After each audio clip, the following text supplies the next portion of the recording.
Olá, meus queridos alunos do Centro Educacional Juvenal de Carvalho. Estão todos bem? Espero que sim. Bom, queridos, estamos juntos mais uma vez para mais uma videoaula de Física, a nossa 12ª videoaula, tá ok? Então vamos navegar aqui comigo, juntos, no mundo da Física. Nós temos como objetivo na aulinha de hoje fazer aqui as correções das questões propostas da página 240 do livro de vocês, que é a questão 1, 2, 3, 4 e 5. Essas questões ela referem-se ao capítulo 22 do livro que nós estudamos, que fala sobre os fenômenos ondulatórios, questão do som, questão da luz, certo? E eu proponho aqui para vocês a construção de um mapa conceitual referente a esse capítulo 22. Então vamos lá. Vamos navegar em cima dessas questões e sanar as nossas dúvidas. Questão número 1, livro-texto, página 240. Diz o seguinte: com base nas figuras que representam o espectro de onda eletromagnética, responda. Letra A. Qual a radiação tem maior comprimento de onda? B. Qual a radiação tem maior frequência? C. Dentro da faixa de luz visível, qual radiação tem maior frequência e qual tem maior comprimento de onda? E a letra D. Sabendo-se que a energia está associada à radiação e diretamente proporcional à frequência, qual a radiação tem maior energia? A ultravioleta ou a infravermelho? Bom, queridos, essa questão aqui está relacionada às ondas eletromagnéticas, relacionadas aos elementos no que se refere ao comprimento de onda e a questão da frequência. Então, vamos visualizar aqui essa figura para melhor compreendermos a essência dessa questão. Nós temos nessa figura aqui a faixa de frequência das ondas. Aqui embaixo nós temos a frequência e aqui em cima, na parte superior, nós temos o comprimento de onda. Lembrando que o comprimento de onda e a frequência são grandezas inversamente proporcionais. Quanto maior o comprimento de onda, menor será a frequência. E quanto menor o comprimento de onda, maior será a frequência. Certo? Então, a gente observa aqui nessa figurinha aqui que as ondas visíveis, a luz visível de maior frequência é a infravermelho. Ou de maior comprimento de onda é o infravermelho. E a de menor comprimento de onda é a ultravioleta. Então vamos analisar aqui cada um desses itens separadamente. Analisando o comprimento de onda, podemos afirmar que são as ondas de rádio, que é justamente essas ondas aqui, ó, que apresentam a menor frequência e o maior comprimento de onda.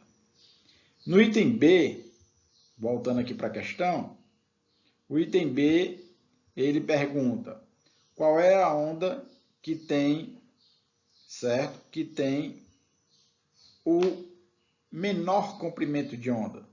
São justamente os raios gamas. Letra C. Luz vermelha possui maior comprimento de onda e a luz azul a maior frequência.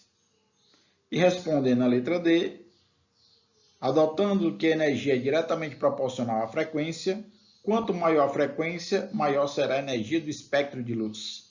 Dentre as radiações ultravioleta e infravermelha, podemos dizer que a ultravioleta possui o menor comprimento de onda, ou a maior frequência, e a infravermelho possui o maior comprimento de onda e a menor frequência. Como a energia está relacionada à frequência, quanto maior a frequência, maior comprimento, quanto maior a frequência, maior a energia liberada.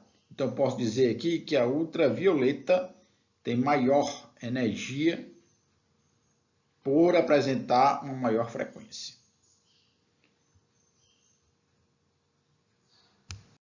Questão 2. Com base nos conceitos de fonte de luz, sombra e penumbra, responda. Gente, antes de entrarmos nessa questão, vamos só recordar aqui. O que é sombra? Sombra é a ausência total de luz. E o que é penumbra? É a ausência parcial de luz. Então, letra A. Durante um eclipse, o Sol se comporta como uma fonte luminosa pontiforme ou extensa. Queridos, Pontiforme, a palavra pontiforme, ela significa pontual. É uma fonte pequena, de pequenas dimensões. E extensa pelo próprio nome, né? Pela própria cronologia gramatical, é uma fonte de maior comprimento. O Sol é a nossa principal fonte de luz. Então, o Sol ele se comporta como uma fonte extensa de luz. Inclusive, é por causa desse comportamento que em algumas regiões do planeta é possível você visualizar o eclipse solar, certo? Total e parcial. Então, o Sol ele é uma fonte extensa de luz. Tem B. O que significa eclipse total do Sol e em qual região ele pode ser observado? Gente, quando ocorre eclipse? Quando existe um alinhamento entre os três astros, Sol, Terra e a Lua. O eclipse ele é dito total, certo? Justamente quando a Lua encontra-se entre o Sol e a Terra. E ele vai ser total justamente naquela região onde nós iremos ter sombra, ausência total de luz. Então, determinadas regiões do planeta Terra, onde fica encoberto os raios solares pela Lua, nós vamos ter o que nós chamamos de eclipse solar total. Já o eclipse parcial, que é o item C, é justamente aquela região onde chega a penumbra, que são pequenos feixes ou raios de luz, com menores intensidades. Então, eclipse total, ausência total de luz, sombra, e o eclipse parcial, ausência parcial de luz, penumbra. Vamos para a questão número 3 do livro, página 240. Uma questãozinha envolvendo a óptica geométrica, relacionada à questão também de sombras e penumbras. Diz o seguinte: uma vara vertical de 1,5 m de altura projeta no solo uma sombra de 0,5 metros de comprimento. Qual é a altura de um prédio próximo cuja sombra, no mesmo instante, tem comprimento de 10 metros?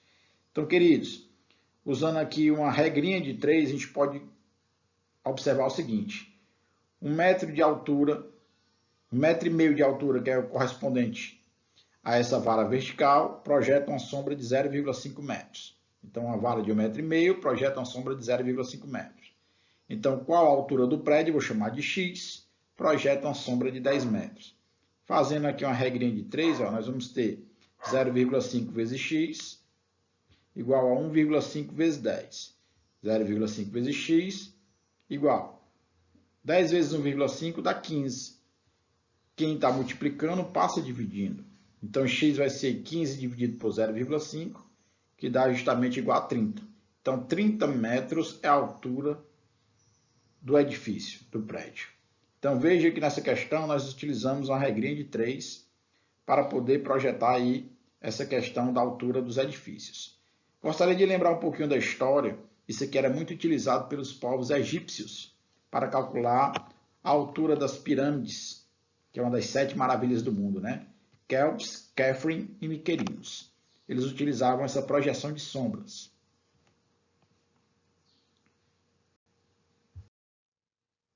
Beleza, a questão 4, também da página 240, ela diz o seguinte: é uma questão que envolve a absorção de cores ou de frequências de luz visível.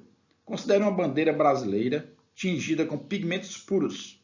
Se ela fosse iluminada exclusivamente com luz amarela, como cada cor seria percebida? Queridos, antes de entrarmos aqui na resposta dessa questão, gostaria de lembrá-los aqui de um detalhe. Luz policromática, que é a luz do sol, que é a luz branca, é a luz constituída de várias cores, várias frequências de luz. Né? Poli, várias. Já a luz monocromática é aquela que é constituída em sua composição apenas por uma frequência de luz, ou seja, de uma única cor. Exemplo, luz verde, vermelho, azul, certo? Então, quando a gente tem uma bandeira e a gente consegue perceber as cores que a constitui, no caso a bandeira do Brasil, né? Amarelo, verde, azul e branco, é porque ela está sendo iluminada com a luz policromática, várias cores. Só que, nessa questão, o autor está dizendo que a bandeira é iluminada por pigmentos puros de luz amarela. Então, quais são as cores observadas? Então, se eu tenho uma bandeira em um ambiente totalmente escurecido e ela é iluminada apenas por uma luz amarela, então todos os raios de luz eles serão absorvidos, exceto um, que será refletido e que chegará até os olhos do observador e ele vai conseguir visualizar. No caso aí seria a cor amarela. Então, por exemplo, onde tem verde na bandeira do Brasil, ao ser iluminada por uma luz amarela, vai ser visualizado preto. Onde tem azul na bandeira do Brasil, iluminada por uma luz amarela, vai ser visualizado preto. Onde tem amarelo na bandeira do Brasil e é iluminada por uma luz amarela, será visualizada amarelo. E onde tem branco na bandeira do Brasil, ao ser iluminada por pigmentos puros amarelos, vai ser visto amarelo. Professor, branco amarelo? Sim, porque o branco ele é a união de todas as cores. Então, as duas cores que eu irei perceber na bandeira, ao ser iluminada por um pigmento puro amarelo, seriam as cores amarelas e preto. Ok? Então, repetindo, onde tem verde, vou visualizar preto. Onde tem azul, vou visualizar preto. Onde tem amarelo, visualiza amarelo. E onde tem branco, visualiza amarelo. Por quê? Porque o branco ele é constituído por todas as cores, inclusive amarelo. Beleza? Essa questãozinha é interessantíssima. É uma questão bastante cobrada nos concursos. Então, vocês não podem perder. Então, quando eu visualizo um objeto de uma determinada coloração, já bota na minha cabecinha aí, ó. Está sendo absorvida todas as cores, exceto a cor que eu estou visualizando. Tá bem? Vamos para a quinta questão.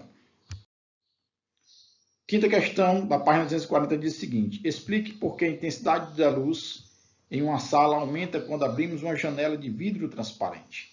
Bom, queridos, essa é uma questão que envolve os meios de propagação da luz. Nós temos o meio transparente, que é justamente aquele meio onde a luz passa sem sofrer desvio.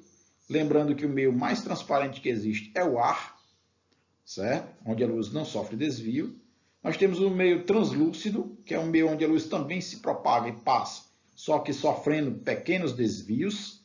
Nós temos como exemplo aí o vidro. E nós temos o meio opaco, que é justamente aquele meio onde a luz não passa. Nós temos como exemplo uma parede, certo? Então, queridos, quando eu abro a janela de vidro transparente, ocorrem dois fenômenos.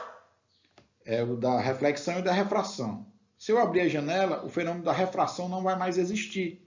Então, a luz ela irá penetrar de uma forma mais intensa por aquela janela, já que não vai ter mais o obstáculo do vidro. Então, é justamente por esse motivo. Então, quando a luz passa pelo vidro, parte dessa luz é refletida e outra parte sofre refração. Quando se abre a janela, não haverá mais refração no vidro. Ok? Então, queridos, nosso objetivo da aula de hoje, da nossa 12ª videoaula, era fazer aí com vocês o comentário dessas questões. São questões que envolveram a parte da ondulatória e a parte da luz, de forma especial, das ondas eletromagnéticas, e os fenômenos ondulatórios, né, da reflexão, da refração. Espero que vocês tenham compreendido. Qualquer dúvida, estaremos aí nos encontrando quinta-feira, mais um plantão Tira Dúvidas, usando a plataforma Meet.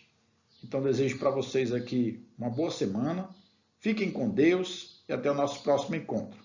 Na próxima aula, nós estaremos dialogando um pouquinho sobre sistemas ópticos. Um abraço a todos.